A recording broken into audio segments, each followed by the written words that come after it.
Kung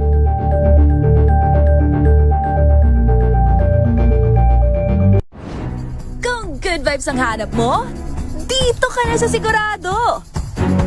Mula sa mga istoryang nagbibigay ng inspirasyon hanggang sa mga kwentong may dalang solusyon. Mga balitang pampagaan ang pakiramdam at pampaganda ng araw.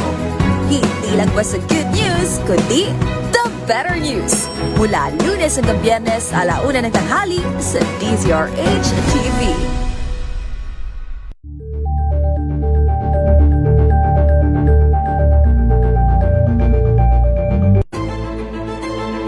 Pakikinggan ang bawat panig. When you fight for justice, think about the queer people. Kung hindi kami magkukwento, sino ang magkukwento para sa amin? Ang mga panawagan, ipababatid. Hindi talaga ito masusing pinag-aralan ng gobyerno. The women who are beaten and abused.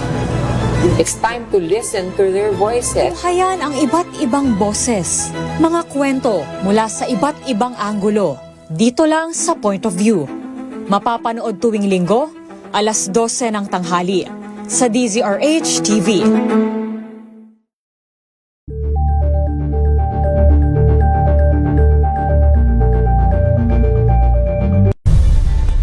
Nagsimula sa pangarap hanggang sa maabot ang tagumpay. Iba't ibang kwento, iba't ibang mukha ng atletang Pilipino. Mas pinatindi, mas pinalakas, at mas pinaaksyon sa Match Point tuwing Sabado, 12:30 ng tanghali sa DZRH TV.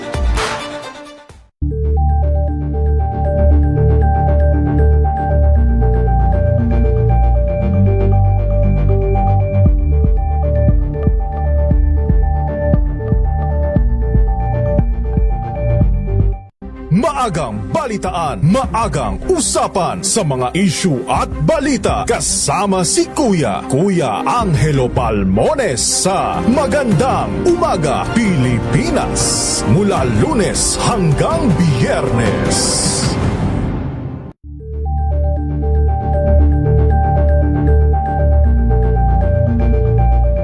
Tambalang Anthony Taberna at Jerry Baha ang gigising sa inyong umaga dahil lalatay ang humahagupit na diskusyon at komentaryo Lunes hanggang Biyernes sa 2x2.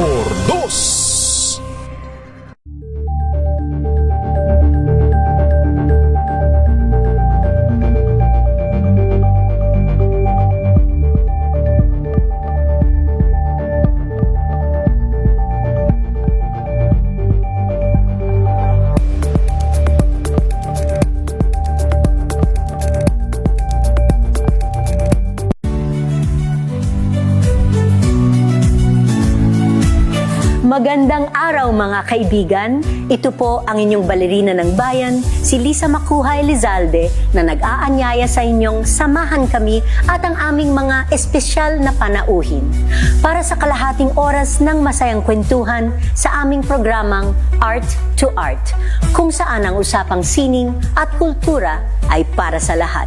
Huwag kaliligtaan, tuwing linggo, 3:30 ng hapon, dito lamang sa DZRH Radio, DZRH TV, at via online streaming.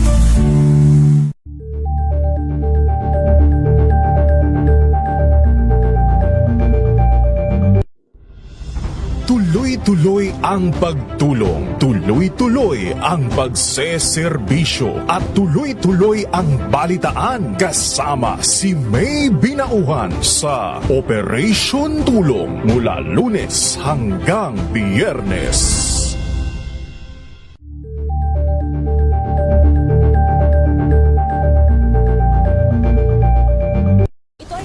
Naitalang 17 individual na ang kanilang naaresto. Ng Metro Manila Development Authority o MMDA ang No Contact Apprehension Policy o NCAP sa Metro Manila. Sa ang ilang mga dokumento ay peke. Hindi rin legal ang employment na ipinangako sa kanila. Sa mata ng batas, mananagot ang sangkot at may sala. Dahil sa bawat paglabag, may karampatang parusa.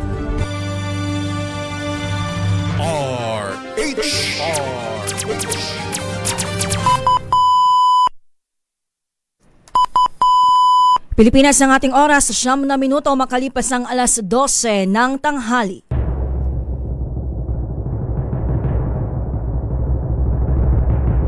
And the Golden Dove for Best Field Reporter goes to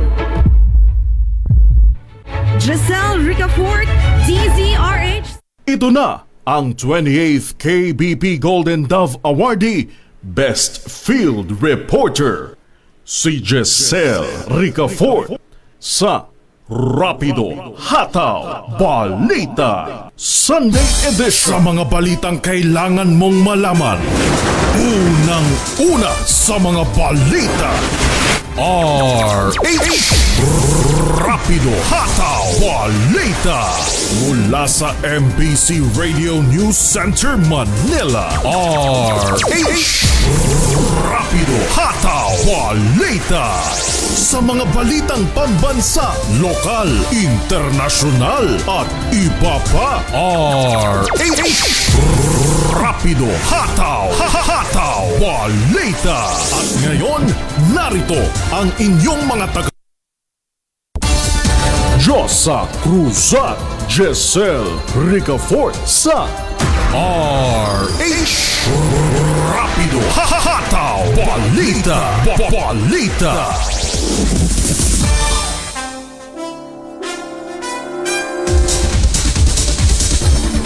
Magandang tanghali Luzon, Visayas at Mindanao. Magandang tanghali Pilipinas.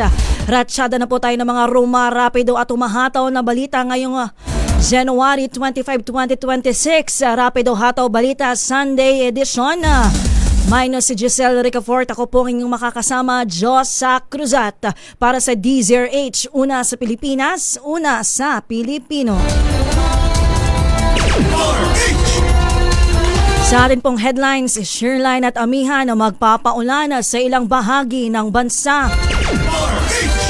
Taas sahod, top concern ng mga Pinoy ayon po sa pinakahuling Okta survey. Malacanang hinimok ang Department of Health at PhilHealth na palawakin ang healthcare benefits para sa middle class. Zaldico, hinamong umuwi kung nais tumistigo sa impeachment laban kay Pangulong Bongbong Marcos. DND mariing kinondena ang pay the price na komento ng China. Navy at PCG tuloy sa search and rescue sa tumaob na cargo sa Scarborough. 5 bangkay na pinaniniwalaang mula sa lumubog na MBCA Amiharan na recover.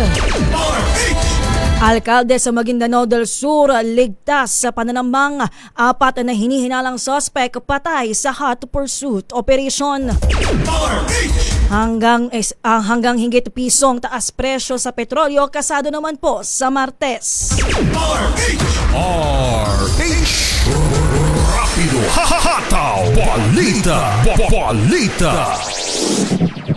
Pilipinas magdadala ng malalakas na pag-ulan ng Shearline sa Eastern Visayas at ilang bahagi ng Mindanao ngayong araw po ng Linggo. Ayon sa DOST Pag-asa, posibleng umabot sa 50 hanggang 100 millimeters ng ulan ang mararanasan sa Eastern Samar, Southern Leyte, Dinagat Islands, Surigao del Sur, Surigao del Norte, Agusan del Sur, Agusan del Norte, Davao Oriental at Davao de Oro. Magdudulot din ang shearline ng kalat-kalat na pag-ulan at pagkidlat-pagkulog sa natitirang bahagi ng Caraga, Davao Region at Soc-Sargen, pati po sa Leyte, Camiguin, Misamis Oriental at Bukidnon. Samantala, patuloy namang maka-aapekto ang northeast monsoon o amihan sa malaking bahagi ng bansa na magdadala ng mahinang ulan sa Cagayan Valley, Bicol Region, iba pang bahagi ng Visayas at Northern Mindanao, gayon din po sa Cordillera, Aurora at Quezon. Inaasahan din ang panakanakang mahinang pag-ulan sa Metro Manila at sa iba pang bahagi ng bansa.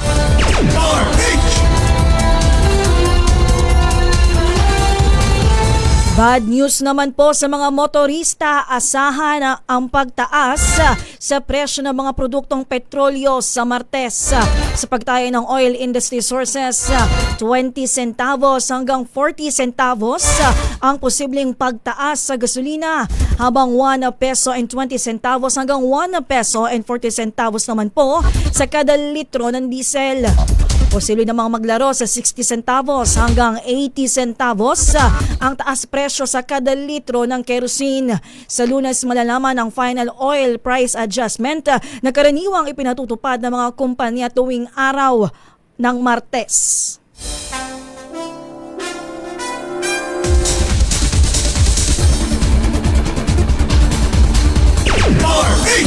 Sa iba pang mga balita, kailangang umuwi sa bansa ni dating Ako Bicol Party List Representative Zaldico kung nais niyang tumistigo sa impeachment laban kay Pangulong Bongbong Marcos. Iyan po ang iginiit ni House Justice Committee Chairperson Jervin Luistro kasunod ng pahayag ni former Congressman Mike Defensor na gustong tumulong niko sa petisyong patalsikin si Pangulong Bongbong Marcos. Ayon kay Luistro, lahat ng ebidensya ay sumusuporta sa impeachment complaint ay dapat panumpaan sa harap ng komite. Una nang sinabi ni Interior Secretary John Vic Remulla na nasa isang gated subdivision si Ko sa Lisbon, Portugal. Nang tanongin naman kung paano nakakausap ni Defensor si Ko, sinabi nitong ilalahad niya ito sa hiwalay na pagkakataon.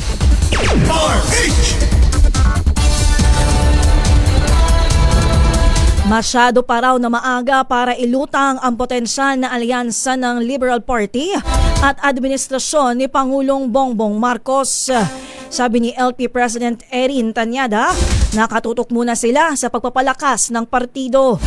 Hindi kasi isinasantabi ni Tanyada na baka ang kabilang partido ang lumapit at makipag-usap kung makikitaan nilang malakas ang hanay ng LP. Pero paglilinaw ng dating kongresista, wala sa kanilang radar ang makipag-alyansa sa kampo ni dating Pangulong Rodrigo Duterte.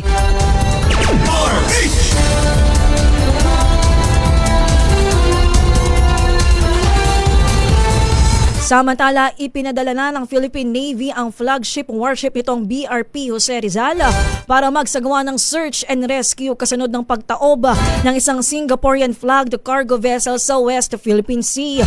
Ayon sa Naval Defense Command, nagtungo ang guided missile frigate sa 55 nautical miles sa hilagang kanluran ng Bajo de Masinloc matapos ang insidente nitong January 23.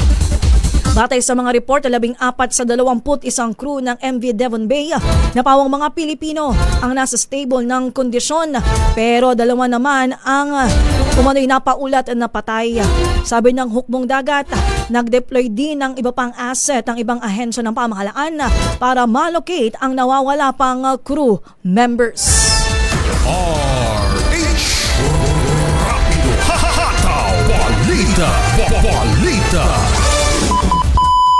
Pilipinas ang ating oras, 17 minuto makalipas ang alas 12 ng tanghali.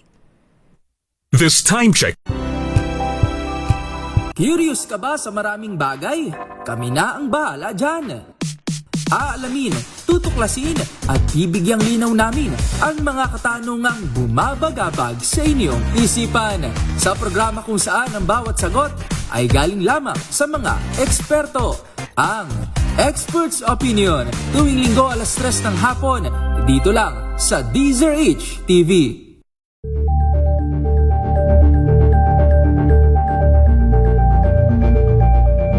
We've got you covered.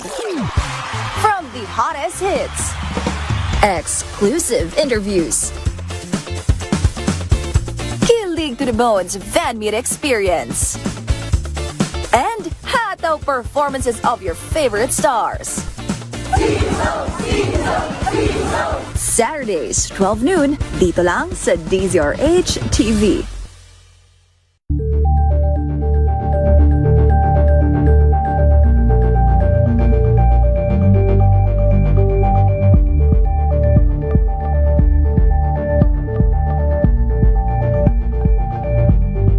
Alamin ang mga maiinit na isyung pambayan, mga balitang kailangan mong malaman, usapin sa pamahalaan, politika, ekonomiya at kabuhayan. Ito ang mga dapat mong malaman, pakialaman at pag-uusapan dahil kayo ang tinig ng mamamayan dito sa Damdaming Bayan. Live sa DZRH Radio, DZRH TV at DZRH Digital. Kasama sina Lakay, Deo Macalma at Elaine Apit. Araw-araw, Lunes hanggang Biyernes. Damdaming Bayan.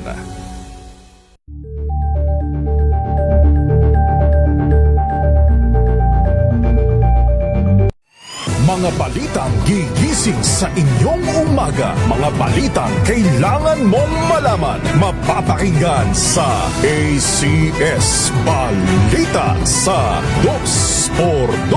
Kasama sina Anthony Taberna at Jerry Baha. Lunes hanggang Biyernes.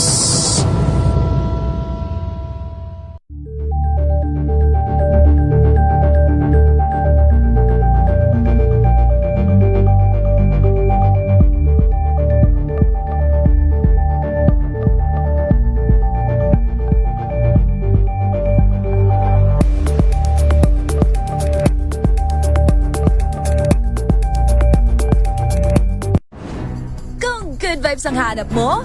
Dito ka na sa sigurado! Mula sa mga istoryang nagbibigay ng inspirasyon hanggang sa mga kwentong may dalang solusyon. Mga balitang pampagaan ang pakiramdam at pampaganda ng araw. Hindi lang basta good news, kundi the better news. Mula Lunes hanggang Biyernes, 1:00 ng tanghali sa DZRH TV.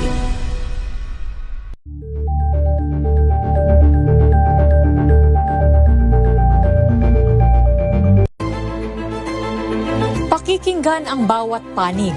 When you fight for justice, think about the queer people. Kung hindi kami magkukwento, sino ang magkukwento para sa amin? Ang mga panawagan, ipababatid. Hindi talaga ito masusing pinag-aralan ng gobyerno. The women who are beaten and abused. It's time to listen to their voices. Tunghayan ang iba't ibang boses, mga kwento mula sa iba't ibang anggulo. Dito lang sa Point of View. Mapapanood tuwing Linggo, 12:00 ng tanghali sa DZRH TV.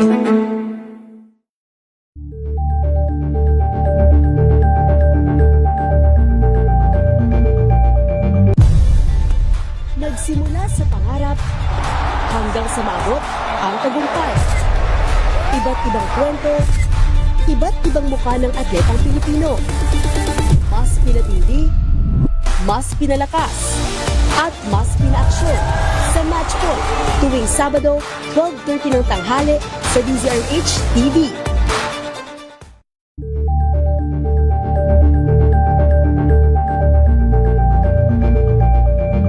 Maagang balitaan, maagang usapan sa mga issue at balita. Kasama si Kuya Angelo Palmones sa Magandang Umaga Pilipinas. Mula Lunes hanggang Biyernes.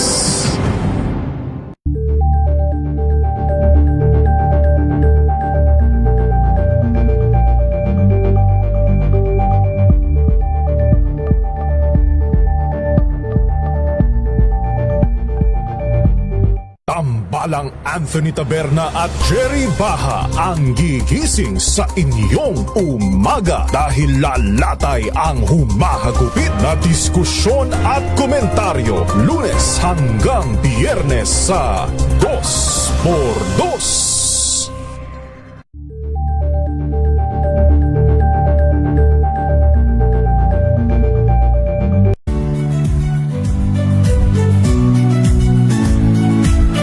Magandang araw mga kaibigan.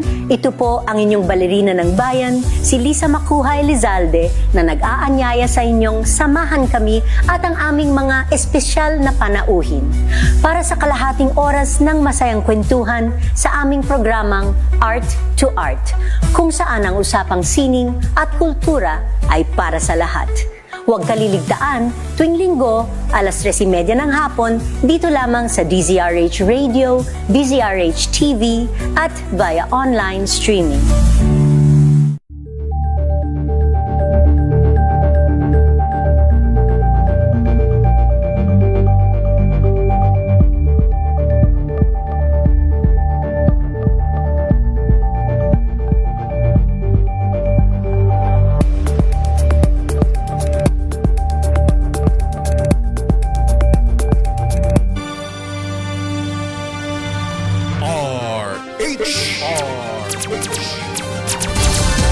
Josa Cruzat, Jessel Ricafort sa Ang healthcare benefits para sa middle class.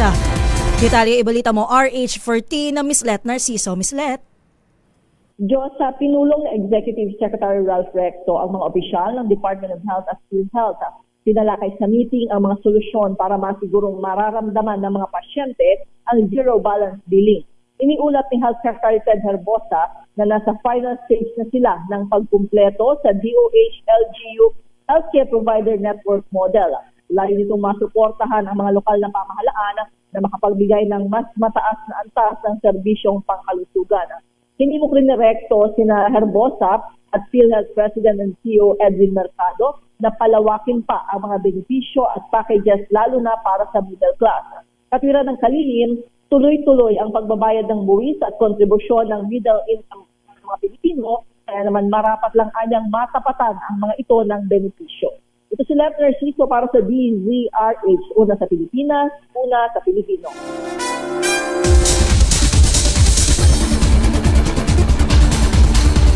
Samantala, 2 greenfield escalator sa north at southbound ng MRT3 Shaw Station bubuksan ng Department of Transportation. Detalye ibalita mo RH5, Val Gonzalez. Val? Diyos, magandang balita ito sa mga commuter na araw-araw dumaraan sa MRT Shaw Boulevard Station. Ito ay dahil sa bubuksan na ng Department of Transportation ang balik operasyon ng escalator sa MRT Shaw Boulevard southbound simula sa darating na 15 ng Pebrero. Ayon sa DOTR, para ito sa mas kumbinyente at mas mabilis na daanan ng mga commuter. Nagsagawa na ng inspeksyon si DOTR Secretary Giovanni Lopez at MRT3 General Manager Michael Capati sa nasirang mga escalator at makausap ang pamunuan ng Greenfield. Sabi ni Lopez, tugon ito sa direktiba ni Pangulong Ferdinand Bongbong Marcos Jr. na gawing mas maayos at accessible ang mga istasyon ng tren. Samantala, nakatakda namang buksan ang Greenfield Escalator sa northbound side ng Shaw Station sa darating na Marso 1. Ako si Val Gonzalez, DZRH, una sa Pilipinas, una sa Pilipino. Sa pagpapatuloy ng ating balitaan, mariing kinondena ng kagawaran ng tanggulang pambansa ang pahayag ng Chinese Ministry of Foreign Affairs na maaaring pagbayaran ng ilang uniformed personnel o uniformed personnel ang patuloy na paratang sa China. Kasunod pa rin ito ng umiinit na world war ng tagapagsalita ng Chinese Foreign Ministry at ilang opisyal ng Pilipinas dahil pa rin sa tensyon sa West Philippine Sea. Sa isang statement, sinabi ni DND spokesperson Asek Arsenio Andulong na hindi patitinag ang sandatahang lakas sa People's Republic of China maging sa kanilang mga representanteng bisita rito sa bansa. Patunay umano ang banta ng China ng pagtatangka ng kanilang gobyernong guluhin ang naratibo para ibuli ang maliliit na bansa. Nanindigan ng DND na patuloy nitong ipagtatanggol ang West Philippine Sea maging sa harap ng tinawag nitong malign influence ng China o maling influence ng China.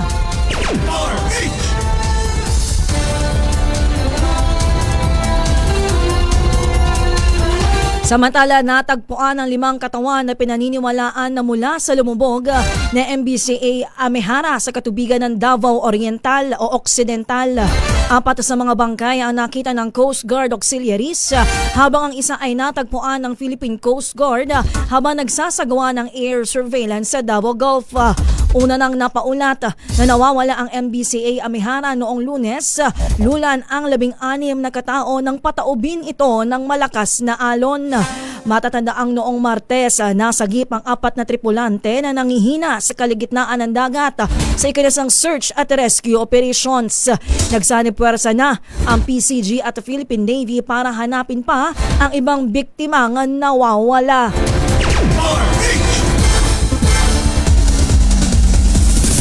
Maaari namang kasuhan muli at ma-extradite pabalik ng bansa ang Russian vlogger na si Vitaly Zorovetsky.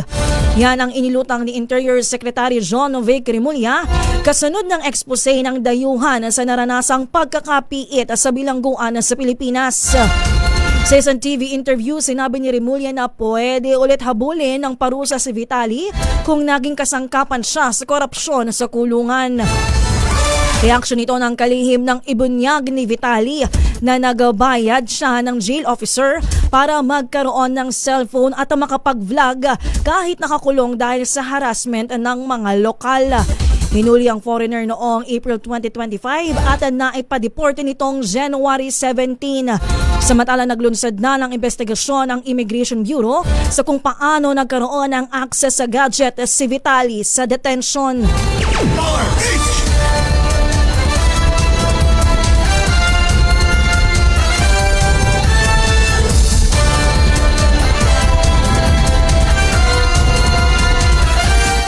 Muli namang nanindigan ng kampo ni dating Pangulong Rodrigo Duterte na walang jurisdiksyon ang International Criminal Court na imbestigahan ang mga sala sa Pilipinas pagtapos mag-withdraw ng bansa sa Rome Statute noong 2019. Batay sa argumentong inihain ni Attorney Nicholas Kaufman, binigyan din itong malinaw ang Rome Statute na kailangang bahagi ng tratado ng isang estado bago magdesisyon ang korte na kunin ang jurisdiksyon ng kaso.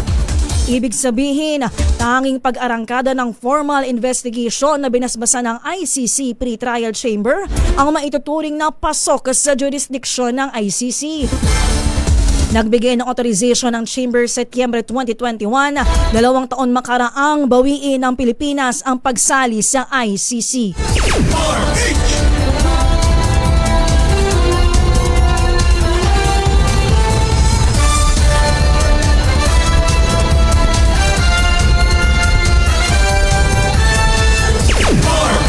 Tanggap po tayo ng report sa labas ng ating himpilan.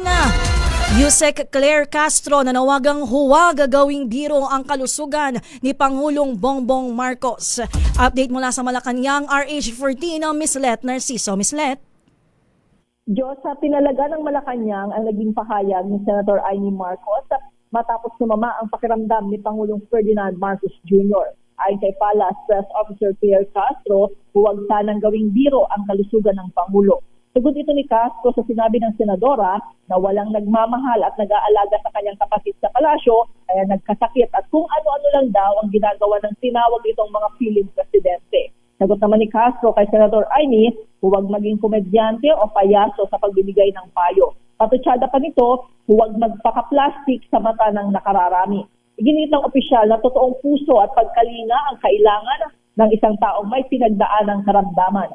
Matatandaan nitong Biyernes ay sinabi ni Pangulong Marcos na maayos ng kanyang kondisyon matapos makaranas ng diverticulitis at walang dapat ipangamba sa kanyang kalusugan. Ito si Let Narciso para sa DZRH, una sa Pilipinas, una sa Pilipinas. RH Rapido Hahataw Balita Balita. Pilipinas ang ating oras, 12:32 ng tanghali. Ang oras na yan ay hatid. Tuloy-tuloy ang pagtulong, tuloy-tuloy ang pagseserbisyo at tuloy-tuloy ang balitaan kasama si May Binauhan sa Operation Tulong mula Lunes hanggang Biyernes.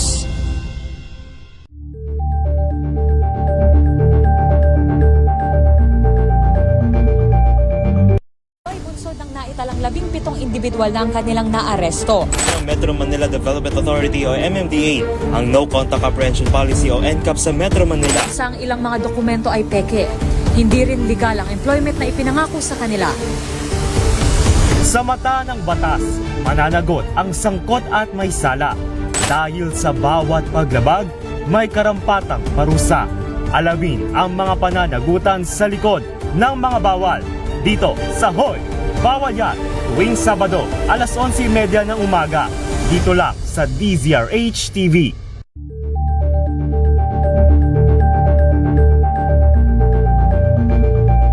Curious ka ba sa maraming bagay? Kami na ang bahala dyan. Aalamin, tutuklasin at bibigyang linaw namin ang mga katanungang bumabagabag sa inyong isipan. Sa programa kung saan ang bawat sagot ay galing lamang sa mga eksperto. Ang Expert's Opinion, tuwing Linggo alas 3 ng hapon, dito lang sa DZRH TV.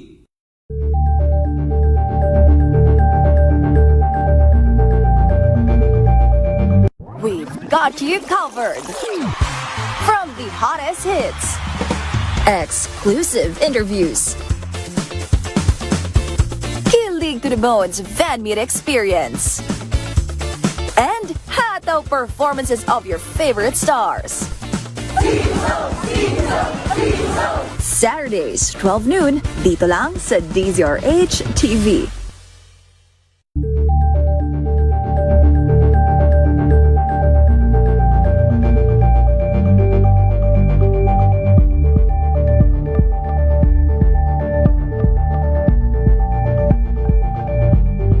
Alamin ang mga maiinit na isyung pambayan, mga balitang kailangan mong malaman, usapin sa pamahalaan, politika, ekonomiya at kabuhayan. Ito ang mga dapat mong malaman, pakialaman at pag-uusapan dahil kayo ang tinig ng mamamayan dito sa Damdaming Bayan.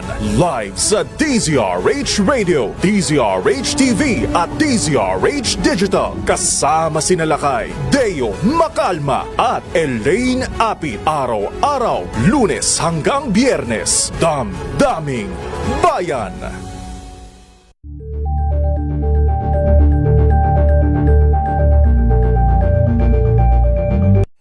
Mga balitang gigising sa inyong umaga. Mga balitang kailangan mong malaman. Mapapakinggan sa ACS Balita sa 2x2. Kasama sina Anthony Taberna at Jerry Baha. Lunes hanggang Biyernes.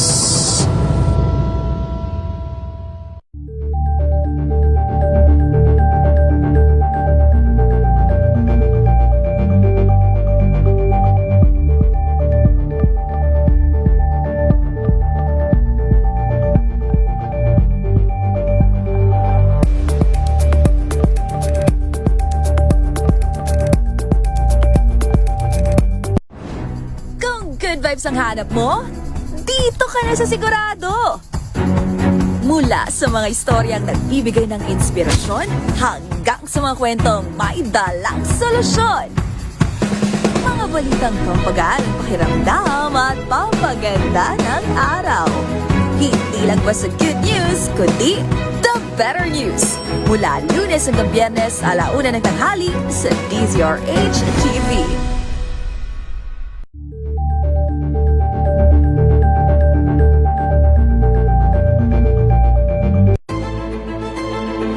Pakikinggan ang bawat panig.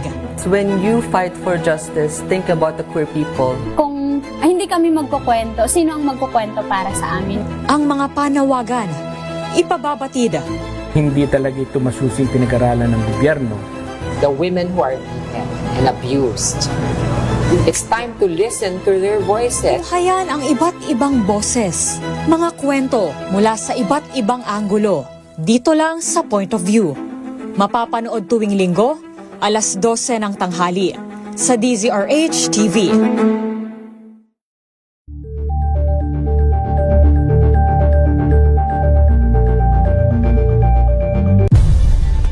Nagsimula sa pangarap hanggang sa maabot ang tagumpay.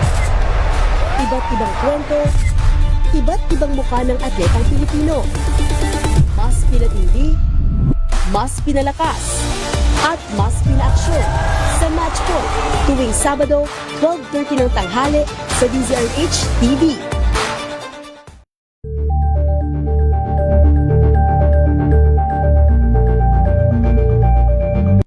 maagang balitaan, maagang usapan sa mga issue at balita. Kasama si Kuya Angelo Palmones sa Magandang Umaga Pilipinas. Mula Lunes hanggang Biyernes.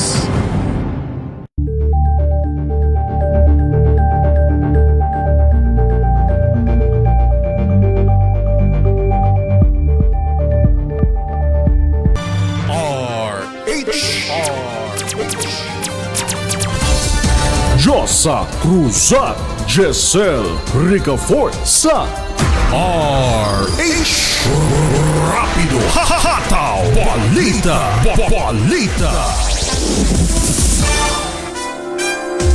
Crackdown laban sa mga ilegal na terminal sa buong bansa ipatutupad ng LTFRB.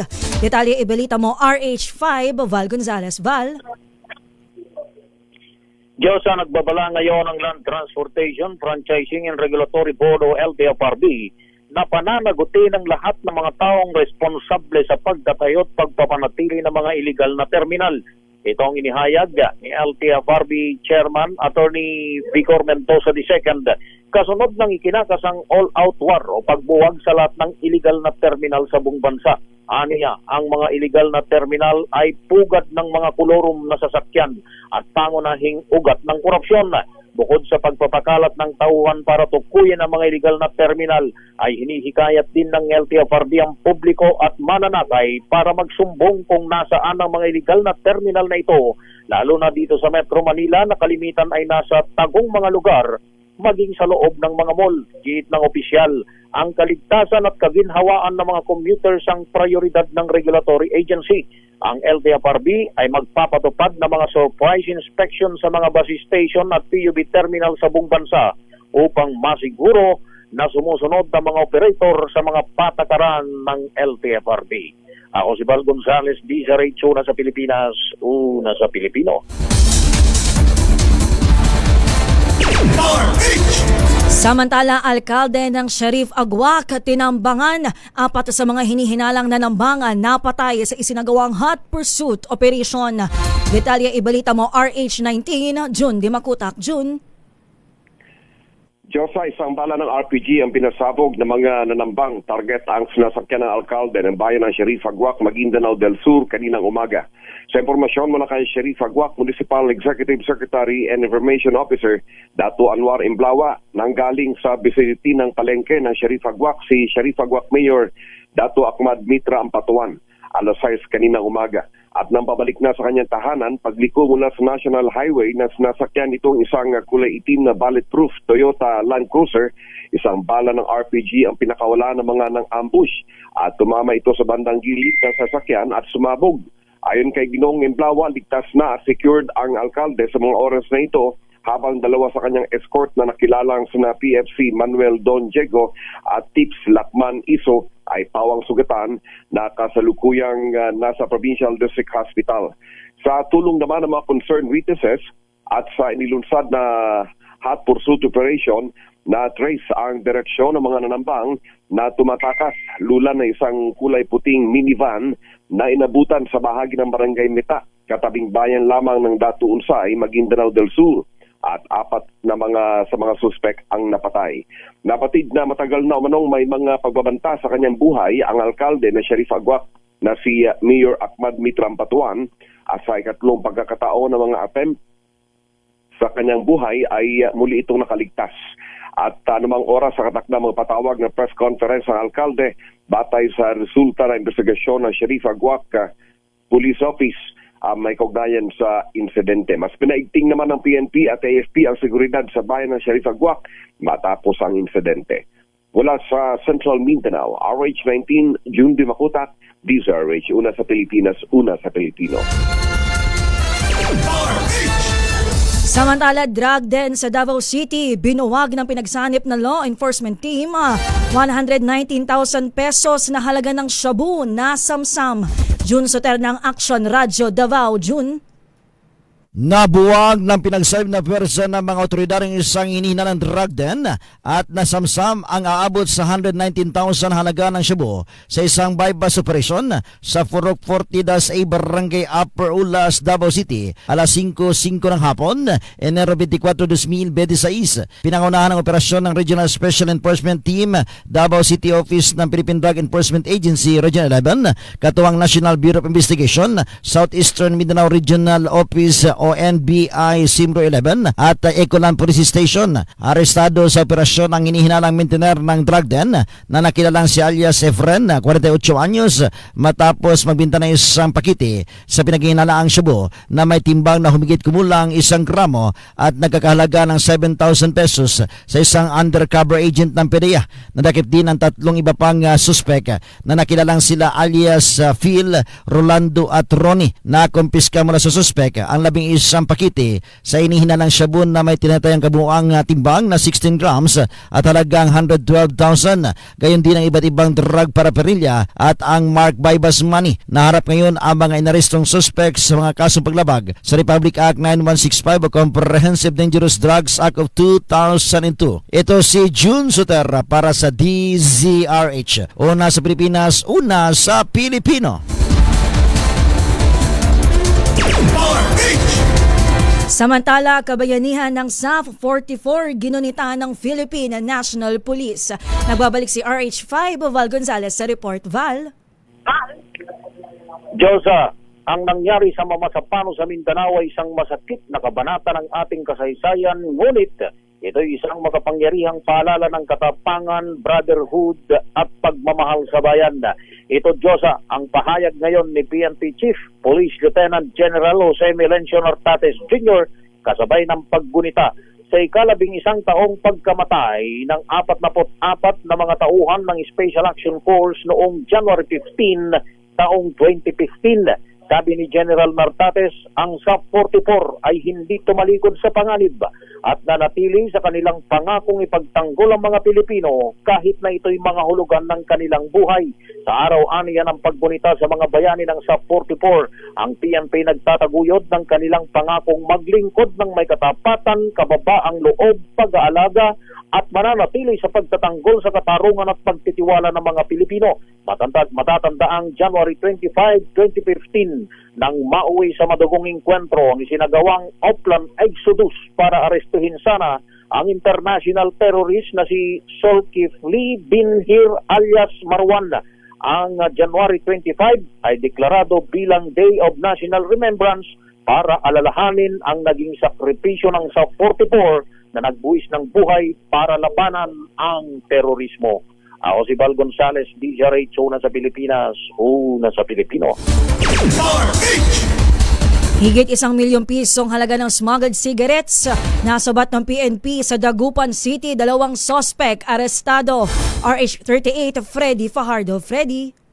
Nasa kustodiya ng Dagupan City Police Station ng 2 kalalakihan na isang driver, residente ng General Mascardo Street, Bagong Barrio, Caloocan City. Kasama ang kanyang pahinante na isang tricycle driver na residente ng Barangay Tumbod, Villasis, Pangasinan, kapwa na sustong gulang, matapos masamsam sa kanilang mga smuggled na sigarilyo. Sa ulat ni Dagupan City Acting Police Director Colonel Orly Pagaduan, nagsagawa ng entrapment operation ng kanyang mga tauhan, katuwang ang Regional Intelligence Division ng PROM1 in coordination with the Bureau of Customs, Port of San Fernando City, La Union, Collection District 1, alas 3:10 ng madaling araw sa Sitio Bless, Barangay Binloc sa syudad, kung saan nakipagkasundo ang mga suspek na magde-deliver ng 2 kahon ng peking sigarilyo na may halagang 56,000 pesos at pagdating sa lugar, agad silang inaresto at nakumpiska ang 26 na kahon ng sigarilyo na naglalaman ng 500 rims na may kabuang halagang 1,120,000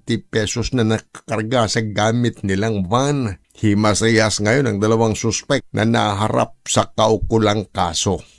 Mula sa Action Radio Pangasinan, ito si Freddy Fajardo, RH38 nag-uulat para sa DZRH, una sa Pilipinas, una sa Pilipinas.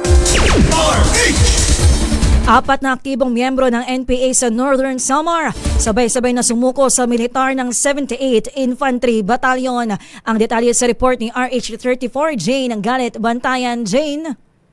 4 na miyembro ng New People's Army sa lalawigan ng Northern Samar ang sabay-sabay na sumuko sa otoridad. Ang mga ito nahikayat sumuko sa ilalim ng pagpapatupad ng localized peace engagement. Sumuko ang mga ito sa unit ng 17th Infantry Warrior Battalion. Kasunod naman ng tuloy-tuloy na dialogo ng lokal na pamahalaan, mga officials ng barangay at mga stakeholders ng komunidad bilang suporta ito sa programa ng Philippine Army.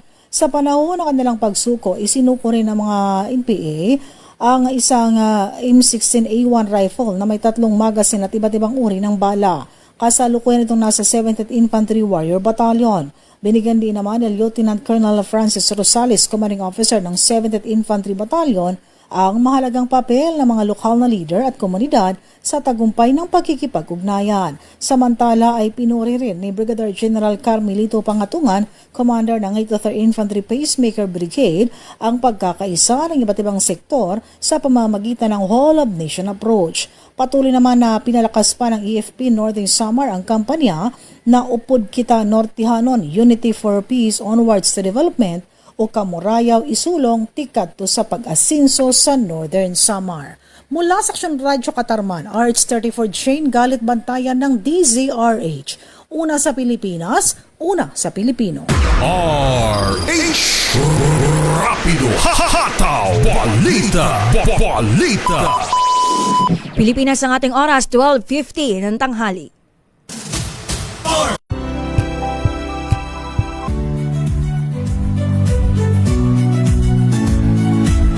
Magandang araw mga kaibigan. Ito po ang inyong balerina ng bayan, si Lisa Makuhay Lizalde, na nag-aanyaya sa inyong samahan kami at ang aming mga espesyal na panauhin para sa kalahating oras ng masayang kwentuhan sa aming programang Art to Art, kung saan ang usapang sining at kultura ay para sa lahat. Huwag kaliligtaan, tuwing linggo, 3:30 ng hapon, dito lamang sa DZRH Radio, DZRH TV, at via online streaming.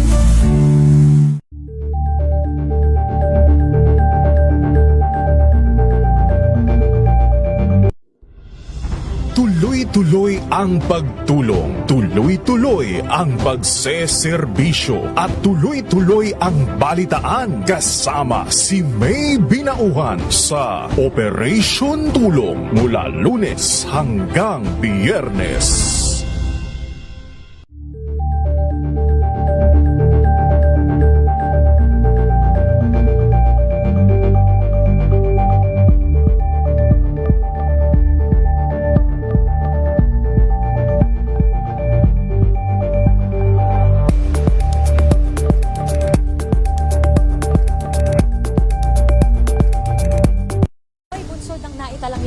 Individual na ang kanilang naaresto. Ng Metro Manila Development Authority o MMDA ang No Contact Apprehension Policy o NCAP sa Metro Manila. Ang ilang mga dokumento ay peke. Hindi rin legal ang employment na ipinangako sa kanila. Sa mata ng batas, mananagot ang sangkot at may sala. Dahil sa bawat paglabag, may karampatang parusa. Alamin ang mga pananagutan sa likod ng mga bawal. Dito sa Hoy! Bawal Yan! Tuwing Sabado, 11:30 ng umaga. Dito lang sa DZRH TV.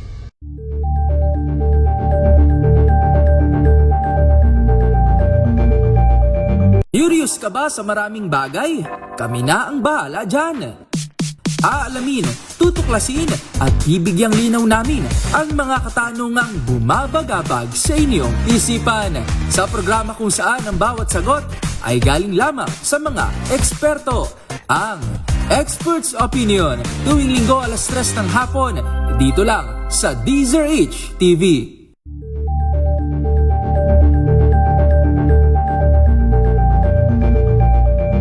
We've got you covered. From the hottest hits, exclusive interviews, kilig to the bones fan meet experience, and hataw performances of your favorite stars.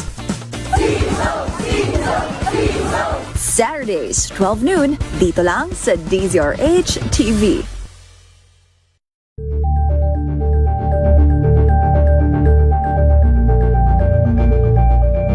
Alamin ang mga maiinit na isyung pambayan, mga balitang kailangan mong malaman, usapin sa pamahalaan, politika, ekonomiya at kabuhayan. Ito ang mga dapat mong malaman, pakialaman at pag-uusapan dahil kayo ang tinig ng mamamayan dito sa Damdaming Bayan.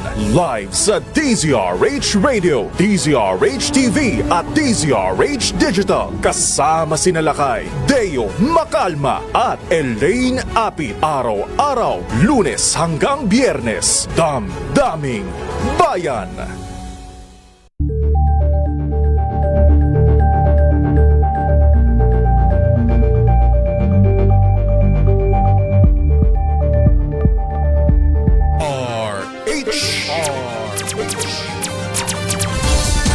Josa Cruzat, Giselle Ricafort sa RH Rapido Hataw Balita Balita.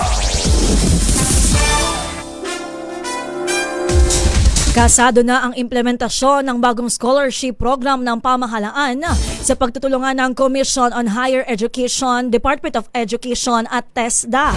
Sinabi sa DZRH ni Chairperson Shirley Agrupis na tatapusin lang nila ang information caravan sa buong Pilipinas bago buksan ang aplikasyon para sa merit-based scholarship program. Sa ilalim ng programa na inilunsad sa Ilocos Norte noong Biyernes, ang top 5 graduates ng bawat senior high school sa bansa, public man o private, ay eligible na mag-enroll sa undergraduate o TechVoc diploma programs. Ayon kay Agrupis, mayroong 20,000 slots para sa unang semester ng academic year 2026-2027. Nakakatiin depende sa dami ng senior high school graduates ng bawat rehiyon.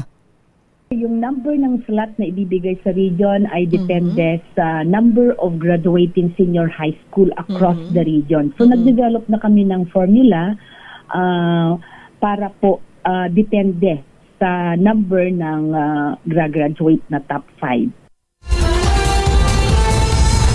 Tiniyak ng Commission on Higher Education na walang palakasan sa bagong scholarship program ng pamahalaan para sa top 5 graduates ng senior high school. Sa panayam ng DZRH, sinabi ni Chairperson Shirley Agrupis na kaya nga merit-based ang scholarship, ibig sabihin ang maaari lang mag-avail nito ay iyong pinakamahusay na estudyante sa bawat rehiyon. Sa ilalim ng programa, bibigyan ng scholarship ang top 5 graduates anuman ang kanilang background kung ang bata ay interesadong mag-enroll sa 10 priority fields. Kabilang dito ang may kinalaman sa agribusiness, health sciences, engineering, education at financial management. Kung maganda yung resulta nito at mapatunayan na walang palakasan, purely scholastic-based merit scholarship, baka po dadagdagan. Sabi nga ng Pangulo, kung maganda ito, baka hanggang foreign scholarship i-extend natin to make sure that we will develop yung talagang magandang human capital natin dito sa Pilipinas. Yan po ang tinig ni Chairperson Shirley Agrupis.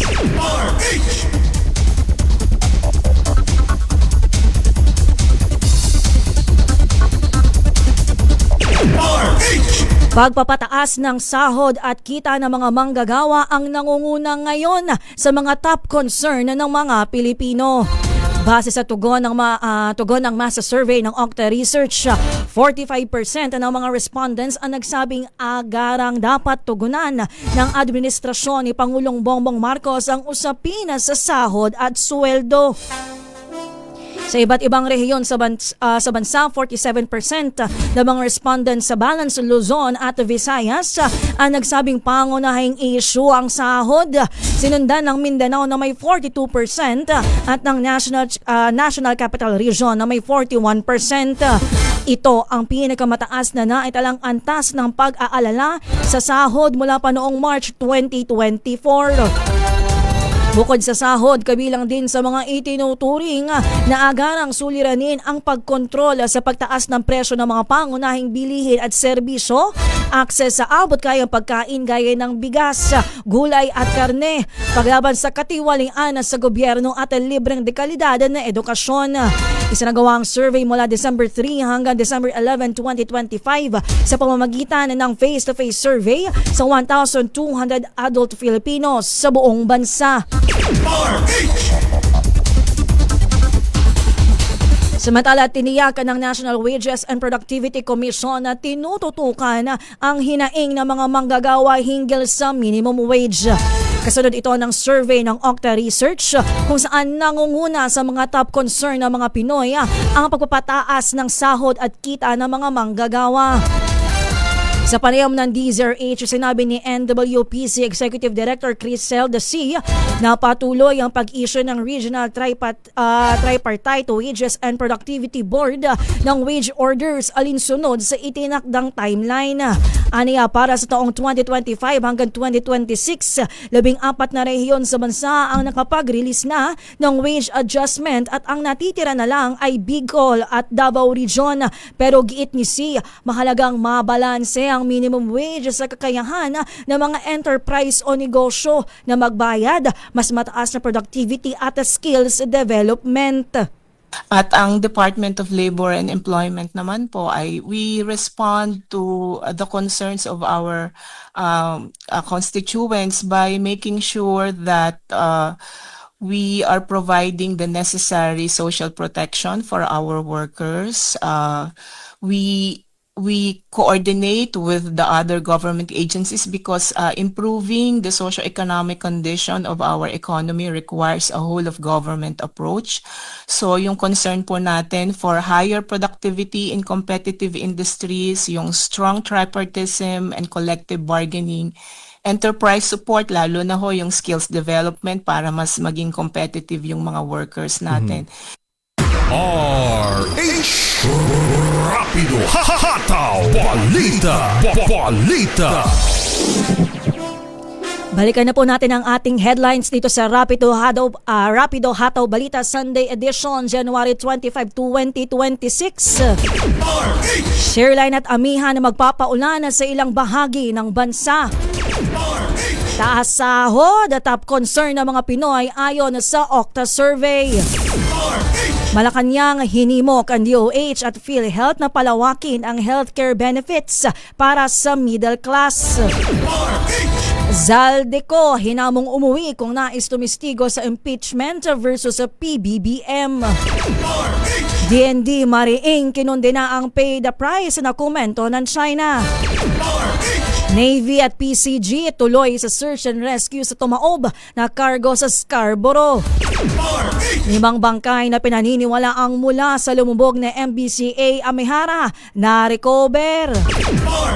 Alkalde sa Maguindanao del Sur ligtas sa pananambang, 4 na hinihinalang sospek patay sa hot pursuit operations. At hanggang higit pisong taas presyo sa petrolyo kasado sa Martes.